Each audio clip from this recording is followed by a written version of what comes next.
Sarah Matthews walked through the narrow alley behind the grocery store, her arms full of shopping bags. The evening air was cool against her skin as she took the familiar shortcut home to her small apartment. She had worked late at the hospital again, another 12-hour shift as a nurse, and all she wanted was to get home to her husband Marcus and maybe share a quiet dinner together. The first sign something was wrong came as a low humming sound, like electricity running through power lines during a storm. Sarah paused, looking up at the darkening sky. The sound grew louder, and suddenly the alley was bathed in an eerie blue light that seemed to come from everywhere and nowhere at once. Her shopping bags fell from her hands as a massive shadow passed overhead. The craft that descended was unlike anything she had ever seen, even in science fiction movies. It was roughly triangular but seemed to shift and flow like liquid metal, its surface reflecting the streetlights in impossible ways.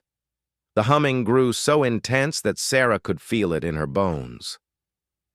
The ship settled silently in the alley, blocking both exits. Sarah pressed herself against the brick wall, her heart pounding so hard she was sure it would burst. A section of the craft simply melted away, creating an opening, and something stepped out that made her blood run cold.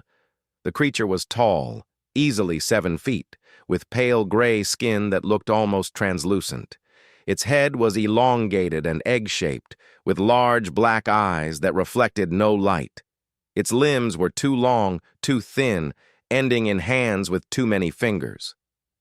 When it moved, it did so with an unnatural grace that reminded Sarah of a praying mantis. The being looked directly at her, and Sarah felt something probing at the edges of her mind, like cold fingers trying to pry open a locked door. She fought against it, screaming silently in her head for it to get out, to leave her alone. The creature tilted its head, and she heard its voice inside her skull, speaking words she understood despite never hearing the language before. Human female, you will come. Your species interests us. Your emotional responses are unique. Sarah tried to run, but her legs wouldn't obey her.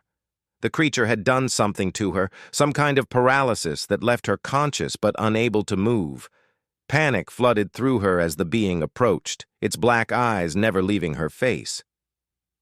Your fear is particularly strong, the voice in her head continued. Your kind feels so intensely. We must understand this. You will help us learn. The creature reached out with one impossibly long arm, its fingers ending in what looked like surgical instruments rather than fingernails. Sarah wanted to scream, to fight, to do anything, but she was trapped in her own body. The being's touch was cold, so cold it burned, and she felt something like electricity shooting through her nervous system. Yes, the voice purred in her mind. Your neural pathways are fascinating. Your emotional centers are so developed. We will take you to our facility. There are many tests to perform. Sarah managed to find her voice, though it came out as barely a whisper. Please, don't. My husband. Husband? The creature paused, its head tilting further. A mating bond? Interesting. Your emotional attachment to this other human may provide additional data. Perhaps we will collect him as well. The thought of Marcus being taken, being subjected to whatever horrors these beings had planned, gave Sarah a burst of strength. She managed to move one hand to her pocket, pulling out her phone. Her fingers were clumsy and unresponsive, but she managed to hit the speed dial for Marcus before the creature noticed. The phone rang once before Marcus answered. Hey, honey, you on your way home? Marcus, Sarah managed to gasp out. Help! Alley behind Kroger. Something has me. The creature hissed, a sound like steam escaping from a broken pipe, and knocked the phone from her hand. It clattered across the pavement, and she could hear Marcus's voice calling her name, growing more frantic with each unanswered call. Foolish, the creature said, both aloud and in her mind. Its voice when spoken was like grinding glass. "This changes nothing. We will simply wait for this husband to arrive. 2 specimens are better than 1. Sarah felt tears running down her face as the creature began to drag her toward its ship. She tried to resist, but her body still wouldn't fully obey her. The being was surprisingly strong for something so thin, and it handled her weight effortlessly. As they reached the opening in the craft, Sarah caught a glimpse of the interior. It was filled with strange, pulsing lights and surfaces that seemed to move on their own. In the distance, she could see what looked like examination tables, surrounded by instruments that defied description. The smell that wafted out was antiseptic and cold, like a hospital mixed with something alien and wrong. "Soon you will understand," the creature said as it began to lift her into the ship. "Your species is primitive, but your emotional responses are valuable to our research. You should be honored to contribute to our understanding." Just as Sarah felt herself being pulled fully into the craft, she heard something that made her heart soar with hope and terror in equal measure. The roar of a motorcycle engine, pushed to its absolute limit, echoed through the alley. Marcus had heard her call, and he was coming. The creature paused, its black eyes turning toward the sound. "Your mate approaches quickly. Good. We will not need to hunt for him." Sarah wanted to scream at Marcus to run, to get away, to call the police and not try to be a hero. But part of her, the part that had been with him for 5 years and knew him better than anyone, felt a different kind of fear entirely. Marcus wasn't just coming to help her. Marcus was coming to war. The motorcycle's engine cut off suddenly, and the alley fell silent except for the humming of the alien ship. Sarah strained to see past the creature holding her, desperate to catch sight of her husband. The being seemed completely unconcerned, confident in its superiority over whatever primitive human was approaching. That confidence, Sarah realized, might be the creature's first and last mistake. Because it had never met Marcus Matthews, former Marine Corps sergeant, veteran of 2 tours in Afghanistan, and a man who had once told her that he would burn the entire world down before he let anyone hurt her. The creature was about to learn what human fury really looked like.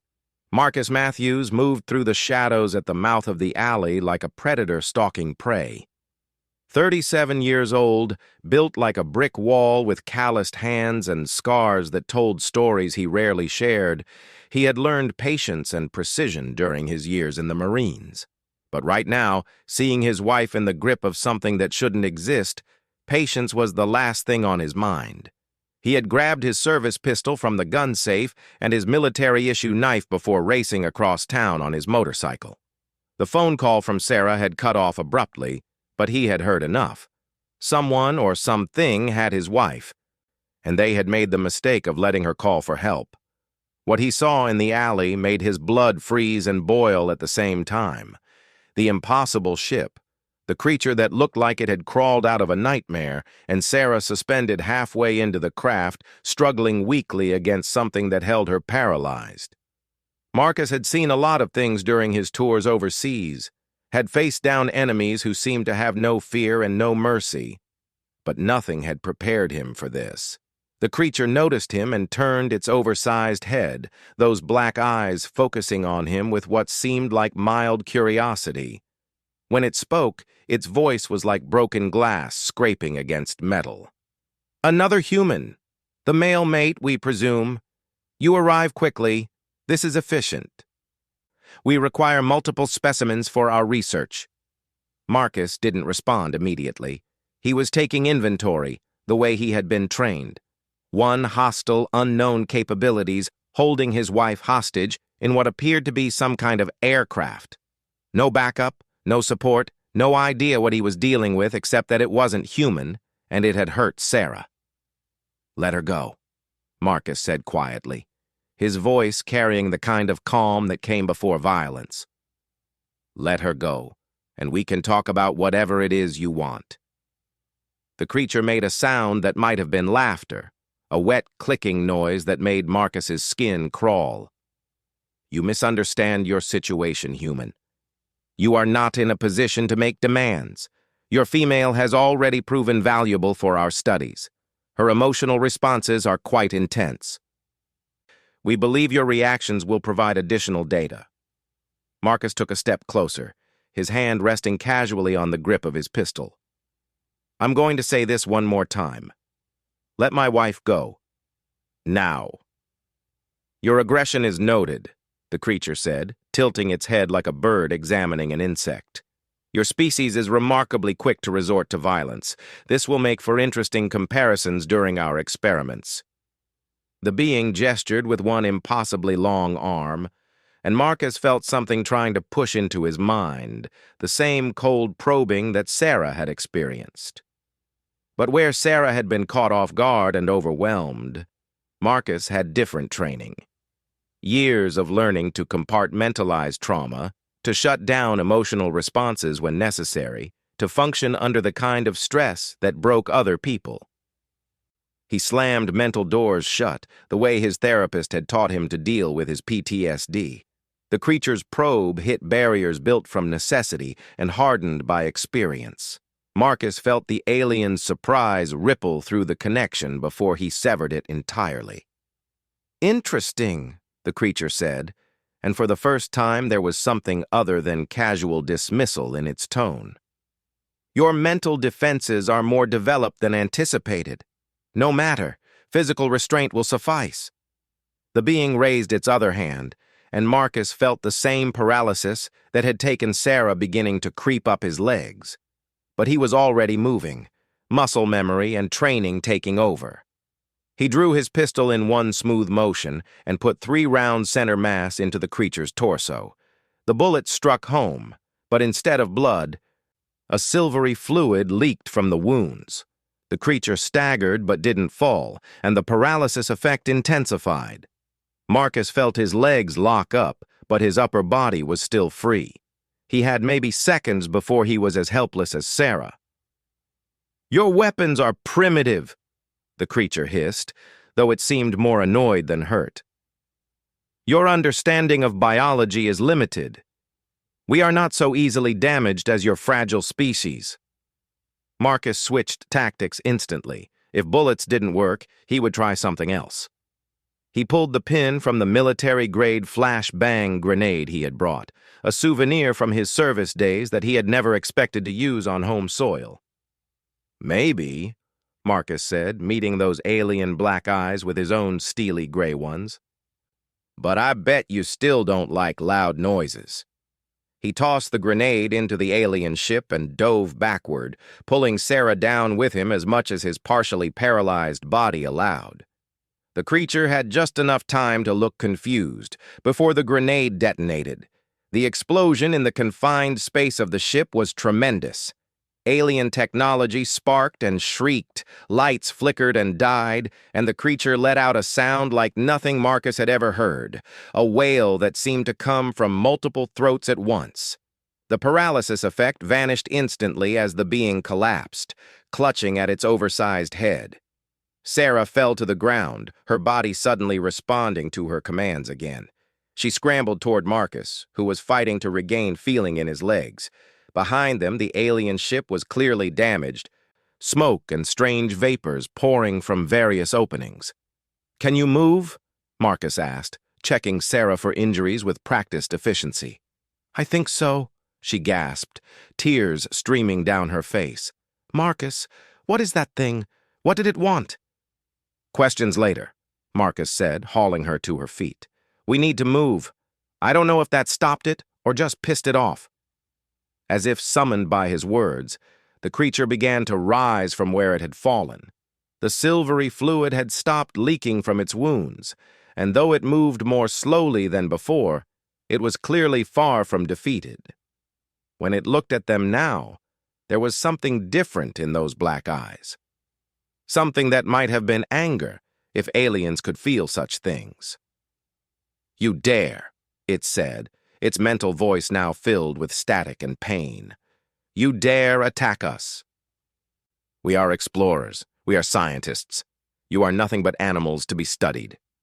Marcus positioned himself between the creature and Sarah, his knife now in his hand since the pistol had proven useless. "Yeah, well, this animal has teeth, and you just threatened my pack."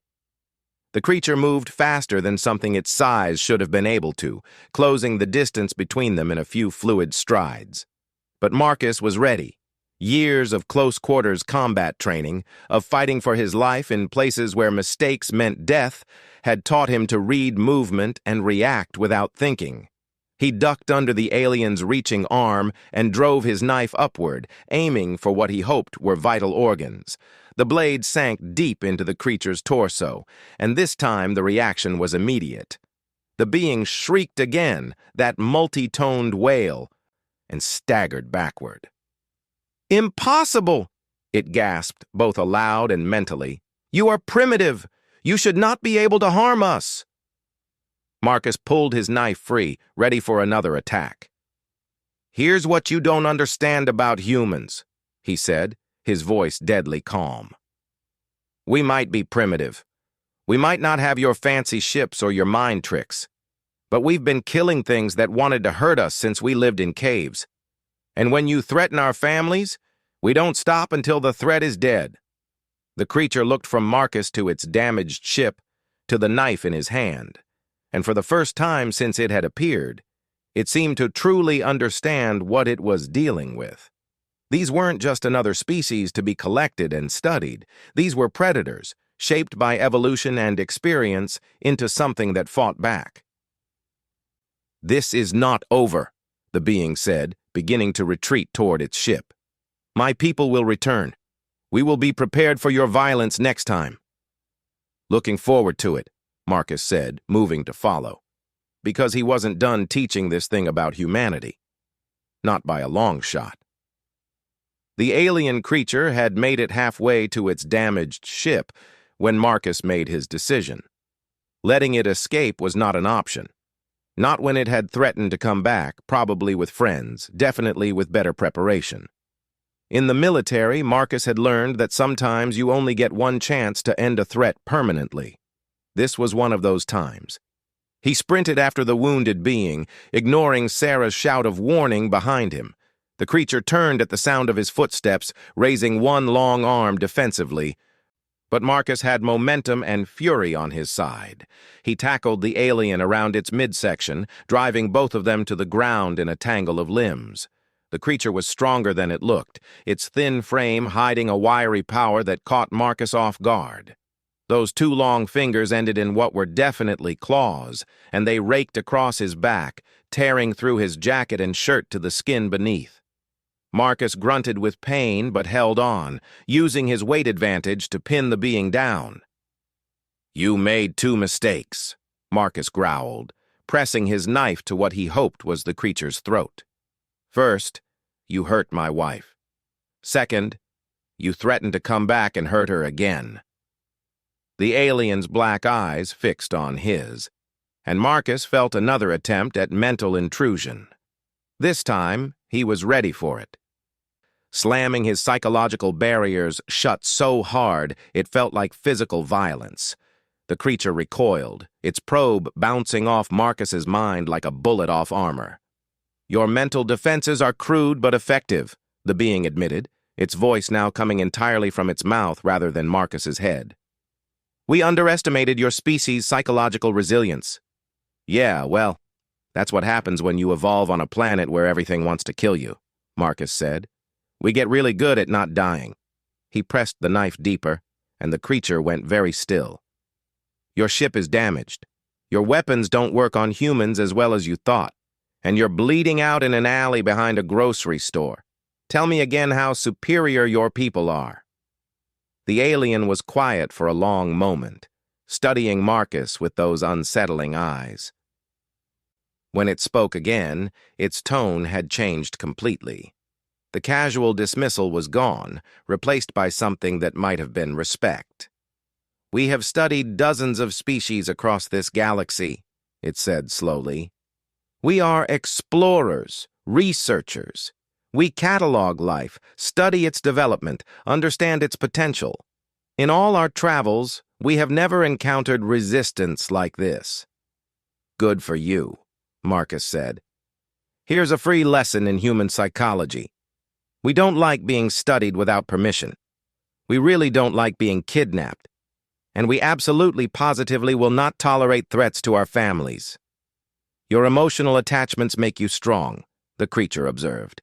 Most species fight for survival, for resources, for territory. You fight for abstract concepts, love, honor, protection of those who cannot protect themselves. It is inefficient, but effective. Marcus could hear sirens in the distance. Someone had reported the explosions and law enforcement was on the way. He needed to finish this quickly, but something in the alien's tone made him pause. You want to know what makes humans really dangerous? Marcus asked. It's not our weapons or our technology or our tactics. It's that we don't know when to quit. You hurt one of us, and we'll follow you to the ends of the universe for payback. You hurt someone we love, and we'll burn your entire civilization down to get revenge. And we'll do it with a smile on our faces. The creature made that wet clicking sound again, but this time it seemed more thoughtful than dismissive. Your species is barely out of its technological infancy. Your fastest ships take years to travel between stars. Your weapons are chemical explosives and metal projectiles. By all logic, you should be no threat to us. Logic's overrated, Marcus said. You want to know what really happened here tonight?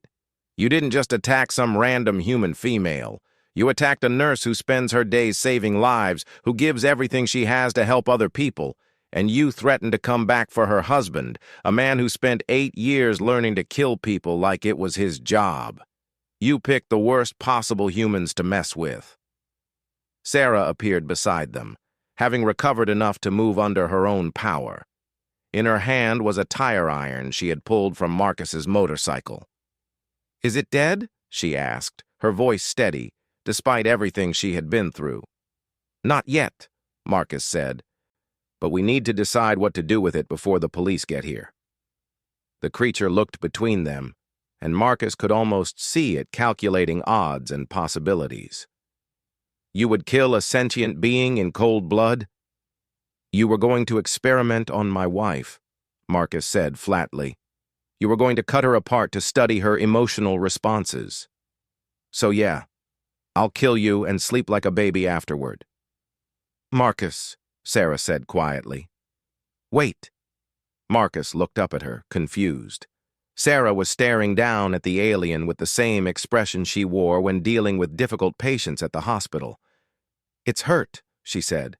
Badly. And it's scared. Good, Marcus said. It should be scared. No, listen to me. Look at its eyes. Really look. Marcus did, and he saw what Sarah meant. The alien's black eyes, which had seemed so cold and predatory before, now held something unmistakably familiar.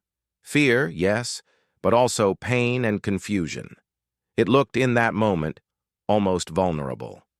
Your female recognizes suffering, the creature said weakly, even in her attackers.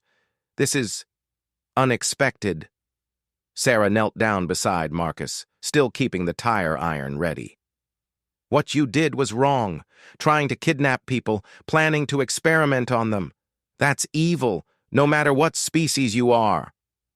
We are scientists, the alien protested. We seek knowledge. There are ethical ways to gain knowledge, Sarah said. You could have asked. You could have made contact peacefully, requested volunteers, offered something in return. Instead, you chose to take by force. That's not science. That's cruelty. The creature was quiet for a long moment. Our methods have always been efficient. Other species lack the will to resist effectively. Well, you've met humans now, Marcus said. We're a little different. The sirens were getting closer. Marcus made his decision. He hauled the alien to its feet, keeping the knife at its throat. Here's how this is going to work.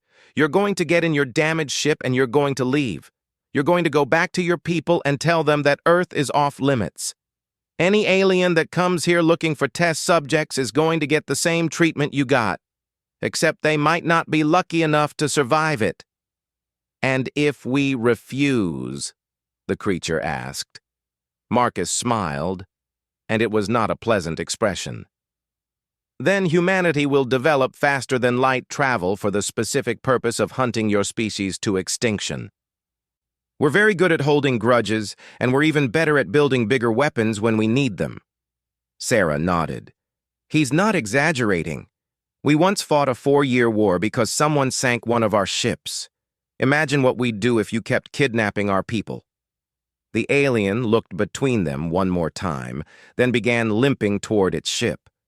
This encounter will be reported, it said. Your species will be reevaluated. You do that, Marcus said, following to make sure it actually left. And while you're reevaluating, remember that what happened tonight was just one human defending his family. Imagine what would happen if you made enemies of all of us. The creature paused at the entrance to its ship. We have encountered warrior species before. They fight fiercely but predictably. You are different. You fight with emotion, with passion, with complete disregard for logical tactics. It is terrifying and admirable. Thanks, Marcus said dryly. Now get off my planet.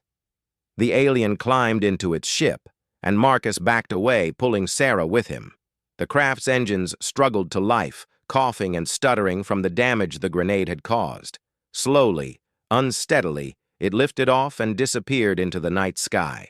Marcus and Sarah stood in the alley holding each other as police cars turned onto the street. They would have to explain the explosion, the damage, the strange events of the evening. But somehow, Marcus didn't think anyone would believe the real story. Do you think it will keep its word? Sarah asked, watching the sky where the ship had vanished. Maybe, Marcus said. But if it doesn't, if they come back, we'll be ready for them. All of us. Sarah looked up at him. This man who had fought alien technology with a knife and a grenade, who had faced the impossible to save her. I love you, Marcus Matthews. I love you too, he said, kissing the top of her head. And anybody who wants to hurt you is going to have to go through me first, human, alien, or otherwise. As the police cars pulled into the alley, Marcus allowed himself a small smile. The creature had been right about one thing. Humans were dangerous when they fought for love. And if the aliens ever came back, they would learn just how dangerous an entire species could be when united in defense of their home. The universe was a big, dangerous place filled with things that wanted to hurt humanity. But tonight, Marcus had proven something important. Sometimes, the universe needed to be afraid of humans too.